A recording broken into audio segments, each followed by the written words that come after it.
All right, well, I started the show with Happy Brexit Day or Happy Democracy Day if you're not in the UK. But right away this morning, right across the country, people are preparing to officially leave the EU as Brexit is formalised at 11 p.m. tonight, UK time. Joining me now to discuss the national mood on this day of history is the CNN's UK correspondent Max Foster, live from Downing Street. Well, Max, great to have you. It's dawn is breaking over there in London. Boris Johnson says, let's not see this as an ending, but a beginning. What's the mood like?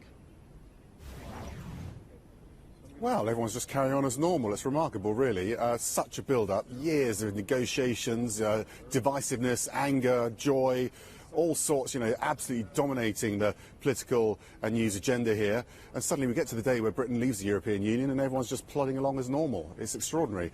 Tonight there won't be any big moment. There'll be a light show here in Downing Street. But as you say, Boris Johnson really talking about this being the beginning of a new era, not the end of all the divisiveness of the past. I think actually a lot of people have resigned themselves, Remainers I'm talking about here, to the fact that Britain is leaving the European Union, and probably they do want to move on to the next phase. Of course, Peter, there are huge challenges now because the really difficult work, you could argue, is just beginning.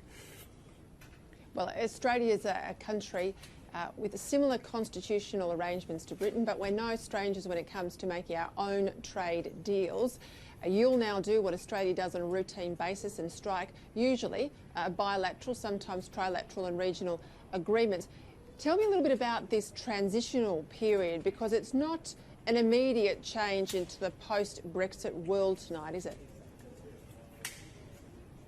There's a transition period, and all those European laws will continue to be upheld, most of them at least, during that transition period. And what we're looking at is the end of the year, where Boris Johnson wants to have a trade deal signed, a free trade deal signed with the European Union. That's hugely ambitious. As you say, Australia's got lots of experience of this, and they take years to get deals done like this, but Boris Johnson seems to think he can do it by the end of the year. Most experts saying that's impossible, but I'll put my neck out and suggest that he'll have some sort of form of words to sign by the end of the year, even if it isn't the final trade agreement. There are all sorts of other complications here, because obviously in Brussels they're aware that Boris Johnson wants to sign a deal with Donald Trump in the United States on a US-UK trade deal, but that would also impact US-EU trade relations as well. And the EU is a much bigger bloc and arguably more economically important for the US. So all of these political machinations are going to continue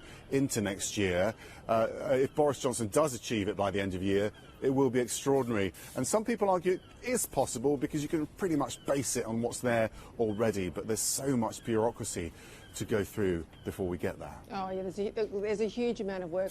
I don't know whether it's Brexit fatigue or if it's just, keep calm and carry on, but we'll see how things evolve from now. It's dawn there. Of course, it doesn't happen until 11 p.m. your time tonight. I know I'll be one that'll be watching closely all the way through to 11 p.m. Good luck with the hours ahead. I'm sure you'll be very busy on the journalistic front. Thanks for your time tonight, Max. Thank you.